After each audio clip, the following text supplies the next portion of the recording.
Hello to all. This is my third presentation in the series of ethics in biomedical research. And in this, we shall be covering the ethical consideration for research involving vulnerable population. What exactly is vulnerable population? Now, vulnerable population constitutes people who are disadvantaged either socially, economically, or politically, and hence become susceptible to being exploited during a biomedical research. It also includes individuals who are incapable of making a voluntary informed decision for themselves or whose autonomy is compromised either temporarily or permanently for various reasons. Individuals who are able to give consent but their voluntariness or understanding of the purpose of research is compromised due to their situational conditions are also included in the vulnerable population. And those who are unduly influenced either by the expectation of benefits or by fear of retaliation in case they refuse to participate in a research, which can lead them to give consent against their will, also constitute vulnerable population. So I'll tell you some examples of vulnerable populations. Unemployed people, orphans, abandoned, people who are below the poverty line, ethnic minorities and sexual minorities like the LGBT come under the economically and socially disadvantaged people. People can be unduly influenced either by the expectation of benefits or fear of retaliation in case of refusal.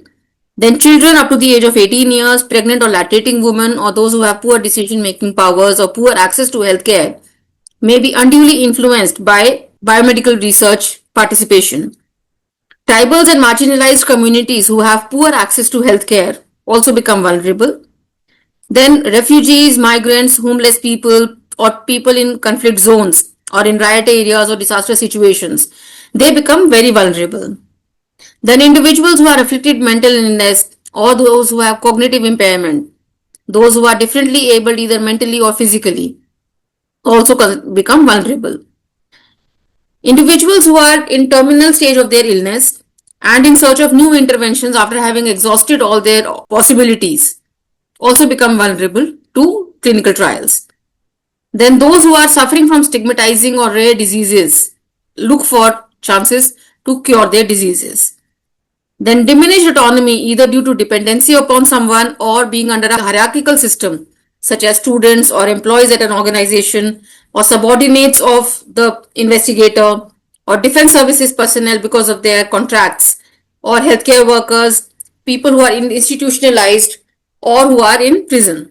Indian Council of Medical Research lays down specific principles of research involving vulnerable population. First of all, such people should be given equal right for inclusion into the study, thereby justifying the principle of justice of ethics. And if a research requires sole recruitment of vulnerable population, then the research should be one that addresses their specific health needs. And this should be adequately justified in the research proposal. Now, all such individuals should be empowered enough during the research study to be able to make their own decision regarding the participation. If the participant himself or herself lacks the ability to consent, then the legally appointed representative should be involved in decision making throughout the process. Now, considering the vulnerability, adequate safeguards need to be instituted to ensure privacy and confidentiality of such individuals, and wherever required, additional safeguards should be included for preservation of their dignity, for safety of their rights, their well-being, and their general safety. In addition to these principles, the investigator needs to justify the inclusion of vulnerable population in their study. For this, the ethics committee needs to satisfy themselves adequately with the justification provided. The vulnerable population should not be included in a particular biomedical research just for the sake of being vulnerable. There should be adequate justification for their inclusion. The informed consent process when including vulnerable population should be very well documented. It falls upon the ethics committee to carefully assess the risks and benefits of the research in vulnerable population as well as the efforts of the investigator to minimize the risk, if any. Ethics committee also has to ensure that no coercion, force, duress, undue influence, threat, or misrepresentation is used by the investigator for including the vulnerable population in the study. Ensuring safety of vulnerable people during a biomedical research may require repeated education and information of these individuals. At the same time, the investigators need to be cognizant of the possibility of conflict of interest between a participant and his or her legally appointed representative if the participant is not in a state of providing consent. So this possibility of conflict of interest should also be recognized and acknowledged and taken care of. Additionally, because of the vulnerability, there should be adequate support for medical and social problems of such individuals. So there are certain obligations of the stakeholders involved in research which includes vulnerable population. On the part of the researcher, they have to recognize the vulnerability and ensure the additional safeguards as we have already discussed. As I said, justify the inclusion and exclusion of a vulnerable population from research. The conflict of interest issues should be addressed. There should be well-defined procedures or standard operating procedures to ensure that there is a balanced risk-benefit ratio. You have to ensure the competency of prospective participants of the vulnerable population to provide informed consent, and if they are not competent enough, then consent is taken from the legally appointed representative. In case a participant dissents from the study, the same has to be respected. Where relevant, permission should be sought from appropriate authorities for inclusion of such individuals. For example, in institutionalized individuals, the head of the institution should be approached for permission. For tribal communities, the relevant tribal leaders and the relevant health authorities should also be contacted.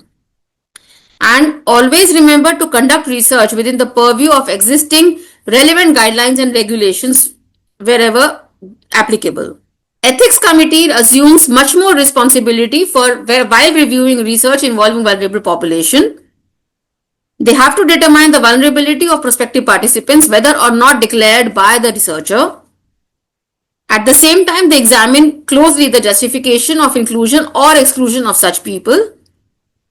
They have to ensure that the conflict of interest between participant and the legally appointed representative should not increase the harm or lessen the benefits to the participant from the study.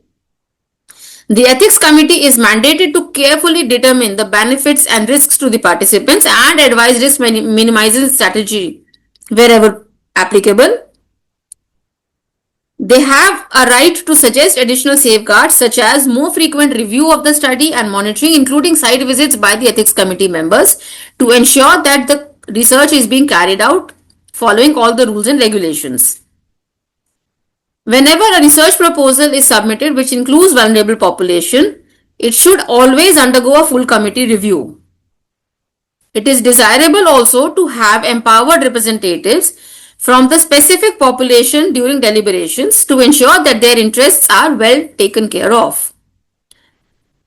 If there is a proposed research on participants with mental illness or cognitive impairment, the ethics committee should examine the justification for exceptions to the usual requirement of participation or the essentiality of departure from the guidelines.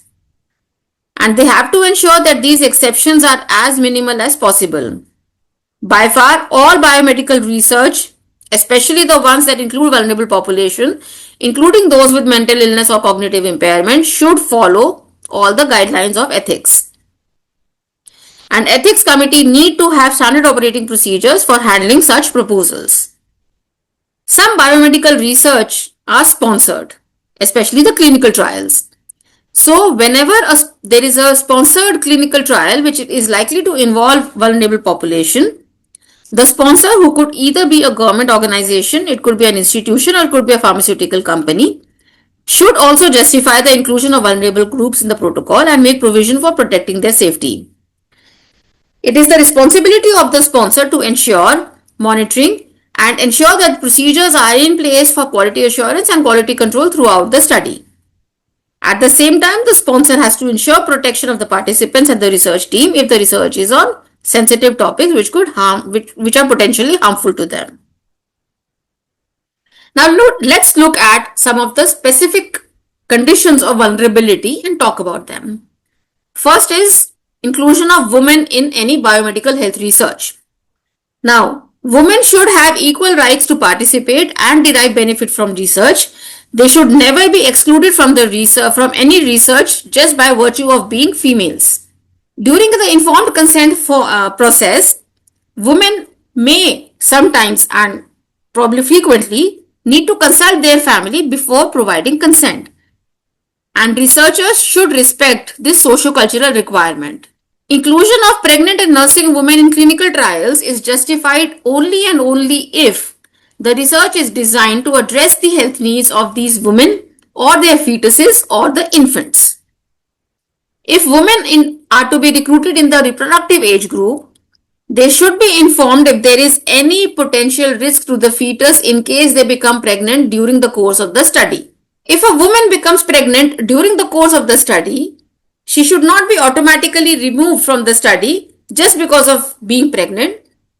If there is enough evidence to show that there is no potential harm to the fetus, such matter should be carefully reviewed and the lady should be offered the option to either withdraw or continue in the study. All prenatal diagnostic studies are allowed only and only for detection of fetal abnormalities and genetic disorders as per the PCPNDT Act 1994. No such prenatal diagnostic study should attempt to provide gender identification. Whenever there is research on sensitive topics involving women, such as on domestic violence or in genetic disorders or rape, etc., confidentiality and privacy become paramount. And for such sensitive topics, there should be enough strategies for risk mitigation, including the provision of support systems such as counseling centers, police protection if required, and so on. Now, another vulnerable group is the children, which is less than 18 years of age. Children are included in biomedical research if the health condition is exclusive to childhood, where obviously the research can be done only in this age group. If the health condition is such that it involves both adults and children, however, with significant differences, in which case the research needs to be conducted in children as well. Children could also be included in the biomedical research when the involvement of adults and children by the particular health condition is similar and safety and efficacy of a particular intervention or a drug has been already established in adults, and hence the research can be extended to children. Test interventions are to be taken as a research for children only if they are as advantageous to the children as any other alternative already available. The researchers need to ensure that risk to children in any biomedical study is low compared to the gain in knowledge that would be provided by the study. Drug trials may have to be conducted in children, especially because pharmacokinetics and toxicity profile can vary with growth and maturation, because the drug metabolism pathways tend to modify themselves. If there are differences in adverse effects of drugs between adults and children, then research in children becomes mandatory. And for development of age-appropriate drug delivery vehicles and formulations and so on. So in such conditions, there have to be certain safeguards to ensure the safety of these children, which includes a thorough benefit risk assessment by the ethics committee, consideration of the circumstances of the children to be enrolled in the study, ensuring that the consent of the parent or the legally appointed representative is taken in a written form. If children between 7 to 18 years of age are to be included, then verbal or written assent has to be taken. In such a scenario, a verbal assent is enough when it is children between 7 to 12 years of age. However, in adolescents, which is 13 to 18 years of age, a written assent is required. So, assent forms should be in accordance with the maturity of the children to be enrolled. So, the language of the assent form also assumes importance. The next group that we'll talk about are the sexual minorities or the sex workers. So whenever a biomedical research is planned involving sexual minorities or the sex workers, there should be adequate protection of dignity and provision of quality health care, which should be addressed in the research proposal.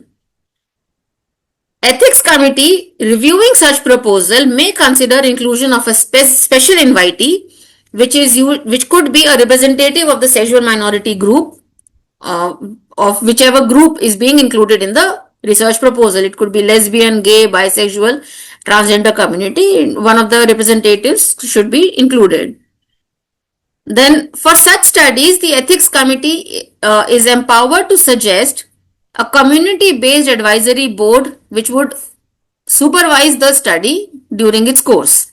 It becomes important for the researcher to explain the research separately to the constituent individual groups of the LGBT community if research is intended to be conducted in this community, because the problems faced by each individual group is different. Biomedical health research in LGBT community could be empowered by inclusion of peer educators or champions from the community who should be educated and sensitized first, who can then in turn explain the details to the potential participants to seek their voluntary participation. In the recent decades, there has been increase in research involving the tribal population because of the higher recognition of underserved nature of the health problems which are specific to the tribal population.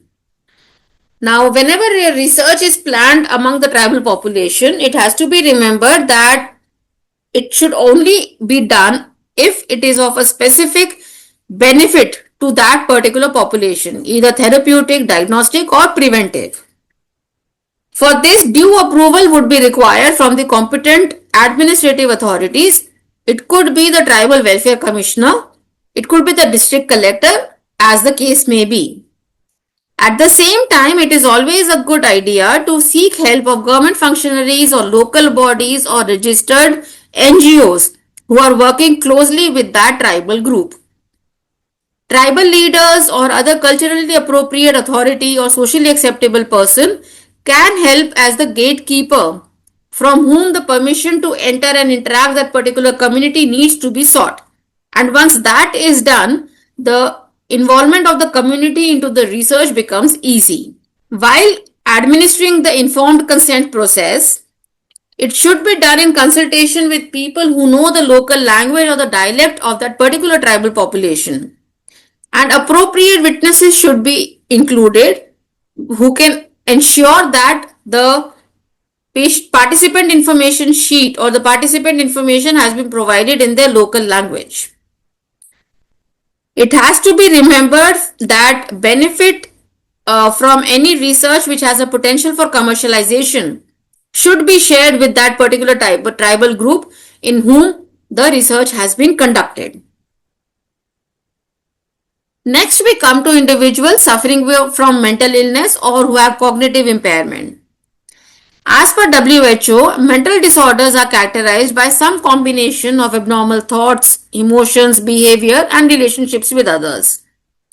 However, as per the WHO definition, mental disorders should not be considered to be synonymous with an incapacity to comprehend information or provide informed consent.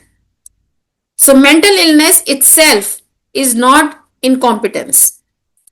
On the other hand, cognitive impairment refers to conditions where conscious mental activities like thinking, understanding, learning, or remembering are affected.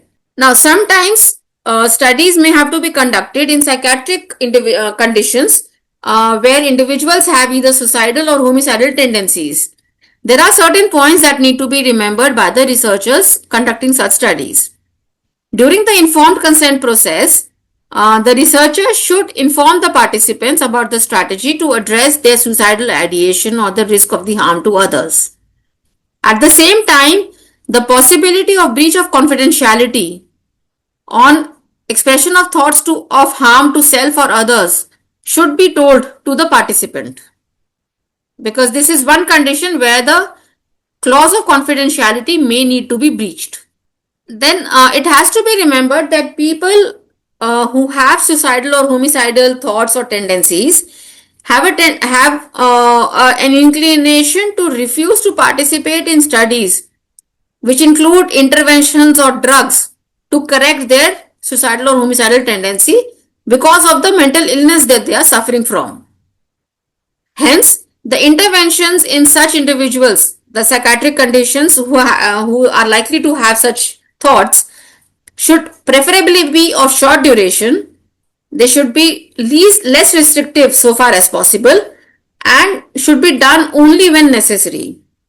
Then we often come across individuals with diminished autonomy due to dependency or due to hierarchical system, as I've told you earlier. So which could be students, employees, subordinates, and so on.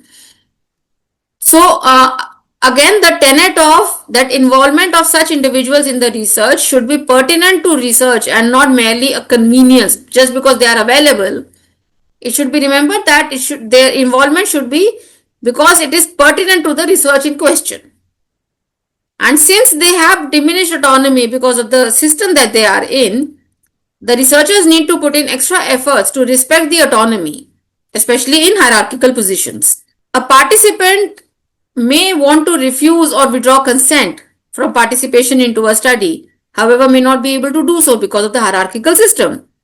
So, the participants should be assured that there would be no repercussions of the withdrawal of consent. There should be mechanisms to avoid coercion due to being part of an institution or the hierarchical system. Terminally ill patients who have exhausted all their possibilities of cure or reduction of their pain are vulnerable to agree to become part of clinical trials of a new drug or an intervention which promises them to offer some respite from their pain or illness. So, there should be appropriate consent procedures to avoid therapeutic misconception. And it becomes a responsibility of the ethics committee to review all such protocols and recruitment procedures of terminally ill patients and to satisfy themselves that there is no therapeutic misconception being given to the participants. Since they are terminally ill and they have had a number of interventions or drugs prior to being included in this particular study, there should be additional monitoring to detect adverse events at a very early stage. A thorough, deep benefit risk assessment is mandatory for such studies, and ethics committee needs to review the post-trial access to medication also for terminally ill patients, especially if the drug seems to be beneficial to the health condition. At the end, I think most important is that we need to have the compassion and caring for helping to protect the vulnerable people when we are including them in our health research. Thank you.